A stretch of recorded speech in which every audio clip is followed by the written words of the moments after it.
ہماری حکمران اشرافیہ نے فرمایا ہے کہ پاکستان میں بجلی کے بلوں میں رعایت کے لیے IMF سے رجوع کیا ہے. اگر ان کی منظوری مل گئی تو عوام کو ریلیف مل جائے گا.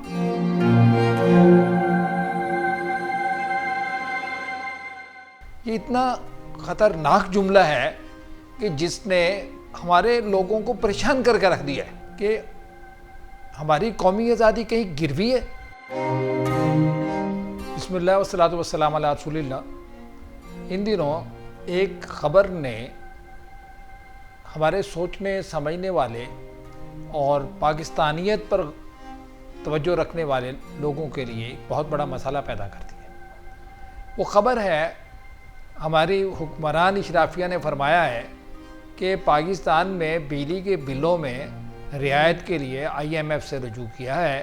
اگر ان کی منظوری مل گئی تو عوام کو ریلیف مل جائے گا. اس ایک خبر نے ہماری قومی آزادی کے سامنے اتنا بڑا سوالیہ نشان لگا دیا ہے کہ ہماری قومی انا اس کے سامنے اپنے آپ کو بہت چھوٹا محسوس کر رہی ہے. یہ اتنا خطرناک جملہ ہے کہ جس نے ہمارے لوگوں کو پریشان کر کے رکھ دیا ہے کہ ہماری قومی آزادی کہیں گروی ہے. اس سے پہلے ہمارے ہاں یہ ایک سوال تھا کہ پاکستان میں جمہوریت کیوں نہیں ہے, یہ جمہوریت پنپ کیوں نہیں رہی, بار بار مارشل لا کیوں آ جاتا ہے, 11 سال کے بعد مارشل لا آ جاتا ہے, 10 سال کے بعد مارشل لا آ جاتا ہے, اور پھر مارشل لا جانے کا نام نہیں لیتا, اور جب جاتا ہے تو پھر بھی نہیں جاتا. تو یہ کیوں؟ تو یہ دو سوالات ایسے ہیں جن پر مجھے غور کرنا ہے, جن پر مجھے آج کی اس مجلس میں, آج کی اس مکالمے میں بات کرنا ہے. پاکستان جب بنا تھا تو قائد اعظم نے 2 جملے کہے تھے. ایک جملہ مشتاق وجدی کی کتاب ہنگاموں میں زندگی میں موجود ہے, اور دوسرا جملہ بھی مختلف لوگوں نے کوٹ کیا ہے. قائد اعظم نے فرمایا تھا کہ میری جیب میں کھوٹے سکے ہیں, اور یہ جملہ ایک فوک شعر کی طرح یا فوک ضرب المثل کی طرح یہ مشہور ہو چکا ہے. اور دوسرا جملہ یہ ہے کہ پاکستان میں نے اور میرے ٹائپ رائٹر نے بنایا. ان دونوں جملوں کا مفہوم اور مطلب یہ نکلتا ہے کہ پاکستان بنانے میں کسی پولیٹیکل پارٹی کا کوئی رول نہیں ہے. اور مسلم لیگ پھر کیا ہے, جو حکمران پارٹی تھی پاکستان بننے کے فوراً بعد. پاکستان مسلم لیگ کا اگر آپ انالیسز کریں تو 1945 تک تو یہ ایک عجیب و غریب مخمصے میں پھنسے ہوئے لوگوں کا مجموعہ ہے. کبھی مسلم لیگ میں کوئی آ جاتا ہے, کبھی نہیں آتا, کبھی 2 گروپ بن جاتے ہیں, کبھی نہیں بنتے. 1935 میں جو الیکشن کے آئین کے تحت جو الیکشن ہوا تھا, اس میں نوابزادہ لیاقت علی خان نے مسلم لیگ کے جنرل سیکرٹری کی حیثیت سے اپنے آپ کو ٹکٹ جاری کیا تھا, مگر خود مسلم لیگ کے ٹکٹ پہ الیکشن نہیں لڑا, اور خود نواب چھتاری کی ذمہ دارہ لیگ کے ٹکٹ پہ الیکشن لڑا. اس کے بعد 1938 میں مسلم لیگ بہت بڑی پارٹی بن گئی. 3 وزرائے اعظم مسلم لیگ میں شریک ہو گئے. بنگال کے مولوی A.K. فضل الحق, پنجاب کے سر سکندر حیات, اور آسام کے سر سعد اللہ. 1940 کی قرارداد مولوی A.K. فضل الحق نے پیش کی تھی. 1940 کی قرارداد کی تدوین میں سر سکندر حیات کس طرح شریک تھے, یہ اب کوئی سیکرٹ نہیں رہا, بات کھل گئی ہے کہ یہ ان کی معرفت ترتیب پائی تھی یہ قرارداد. اب یہ 2 بڑے صوبوں کے وزرائے اعظم شریک ہوئے مسلم لیگ میں, تو مسلم لیگ ایک بڑی پارٹی بن گئی. مگر مولوی A.K. فضل الحق 1945 کے الیکشن میں مسلم لیگ میں نہیں ہے, اور سر سکندر حیات کے جانشین بطور وزیر اعظم پنجاب سر خضر حیات وہ بھی مسلم لیگ میں نہیں ہے. تو گویا مسلم لیگ میں لوگوں کا آنا جانا لگا رہتا تھا. اور 1945 میں مسلم لیگ کے ٹکٹ پہ جو الیکشن لڑ کے آئے تھے وہ الیکٹیبلز تھے. ابھی چند مہینے پہلے وہ یونینسٹ پارٹی میں رہ چکے تھے یا مسلم یونینسٹ پارٹی اور مسلم لیگ دونوں سے ان کا بیک وقت تعلق تھا۔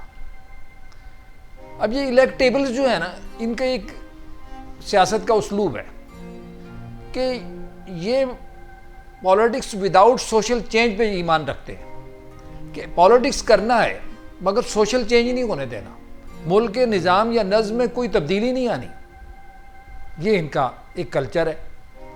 اور 1947 کے بعد یہ الیکٹیبلز ہی حکمران ہو گئے، تو وہی کلچر موجود رہا۔ اور یہ صرف الیکٹیبلز ہی حکمران نہیں ہو گئے، اس میں بیوروکریسی کو بھی لائن شیئر مل گیا، اور بیوروکریسی ظاہر ہے نو چینج پہ یقین رکھتی ہے، یہ تو تبدیلی لانے کے قائل ہی نہیں ہے، یہ تو سسٹم کو اسی طرح چلانا پر ایمان رکھتی ہے۔ ہماری پہلی کیبنٹ میں ملک غلام احمد بیوروکریسی کے نمائندہ تھے، اور ہمارے پہلے سیکرٹری جنرل، عام طور پہ ملکوں میں تو چیف سیکرٹری ہوتا ہے، ہمارے سیکرٹری جنرل وہ ایک متوازی وزیر اعظم تھے۔ تو بیوروکریسی اور الیکٹیبلز کی شرکت سے یہ حکومت چلی تھی جو نو چینج پہ یقین رکھتی۔ اس کا مطلب کیا تھا؟ انگریزوں نے 1849 میں پنجاب پہ قبضہ کیا تھا، اور 1848 میں سندھ پہ قبضہ کیا تھا، 1757 میں بنگال پہ قبضہ کیا تھا۔ تو یہ سارے کے سارے جو 100 سال اور بنگال میں 190 سال جو حکومت کر کے انگریز تشریف لے گئے، تو وہ یہاں اپنا نظم اور نظام چھوڑ کے گئے تھے، وہ اپنا نصاب تعلیم اور نظام تعلیم چھوڑ کے گئے تھے، جسے آپ کولونیل ایجوکیشن کہہ سکتے ہیں، اپنا سسٹم چھوڑ کے گئے تھے جسے کولونیل سسٹم کہہ سکتے ہیں، اپنے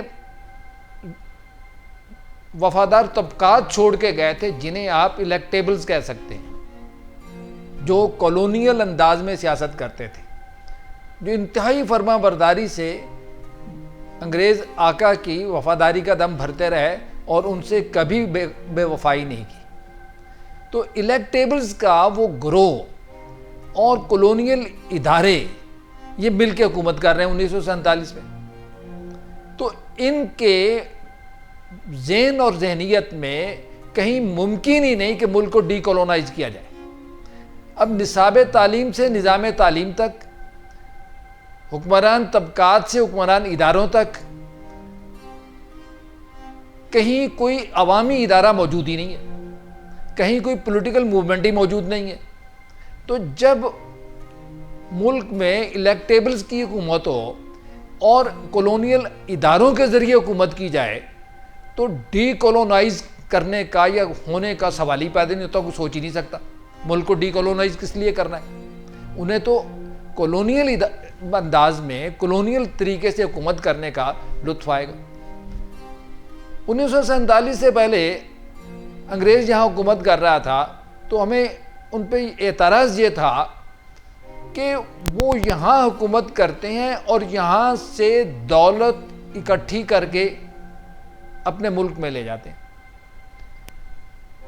یہاں ایکسپورٹ پلیٹ فارم بنا رکھا ہے انہوں نے کہ مینوفیکچرز جو ہیں وہ لندن سے آتی ہیں، بکتی یہاں ہیں، اور را میٹیریل یہاں سے وہاں جاتا ہے، اور وہاں سے مینوفیکچرڈ چیزیں آتی ہیں اور یہاں بکتی ہیں، نتیجتاً یہاں سے جو دولت اکٹھی ہوتی ہے وہ لندن چلی جاتی ہے۔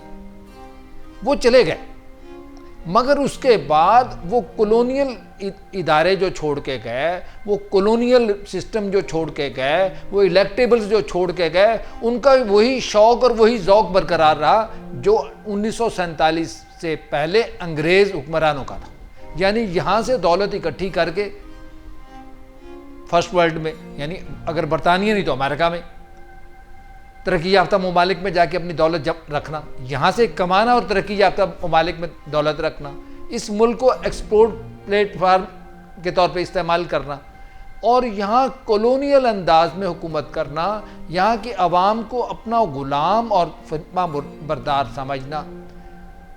1947 سے پہلے ہمارے آقا لندن میں بیٹھے تھے، اور اب اگرچہ ہم کاغذوں میں آزاد ہیں، ہمارے کانسٹیٹیوشن ہے، مگر ہمارے آقا بظاہر تو ہم انہیں نہیں مانتے، مگر فیصلے تو ہم انہی سے کروا رہے ہیں۔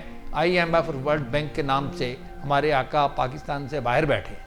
اب یہ جو 76 سال کا سفر ہے، اس میں عوامی ادارے نہیں پروان چڑھے، اور جب بھی عوامی اداروں کے پروان چڑھنے کا امکان پیدا ہوا یا مارشل لا آ گیا۔ نتیجتاً ہمارے عوامی اداروں کی ڈیولپمنٹ کا سفر ہمیشہ کھوٹا ہوتا رہا، اور کولونیل ادارے مضبوط سے مضبوط تر ہوتے رہے، اور ہمارے ہاں نہ جمہوریت پروان چڑھ پائی اور نہ آزادی کے ثمرات لوگوں تک پہنچ سکے۔ نتیجتاً آج ہمارے وزیر اعظم صاحب جو دہاڑی لگانے آئے ہیں یا نہیں لگانے آئے، یہ ہم کچھ کہہ نہیں سکتے، ہم کسی پہ الزام کیوں لگائیں، مگر حقیقت یہ ہے کہ انہوں نے جو خبر سنائی ہے کہ ہم آئی ایم ایف سے مذاکرات کریں گے، ان سے گزارش کریں گے، وہ اجازت دیں گے تو ہم بجلی کے بلوں میں لوگوں کو ریلیف دے دیں گے، ورنہ ریلیف نہیں مل سکے گا۔ تو یہ وہ صورتحال ہے جس نے ایک اتنا بڑا سوالیہ نشان ہماری قومی آزادی کے سامنے لگا دیا ہے کہ ہماری قومی انا جو ہے وہ مجروح ہوتی ہوئی نظر آتی ہے، اور اس بڑے سوال کے سامنے ہماری جو قومی انا ہے وہ چھوٹی پڑ گئی ہے۔ بہت شکریہ۔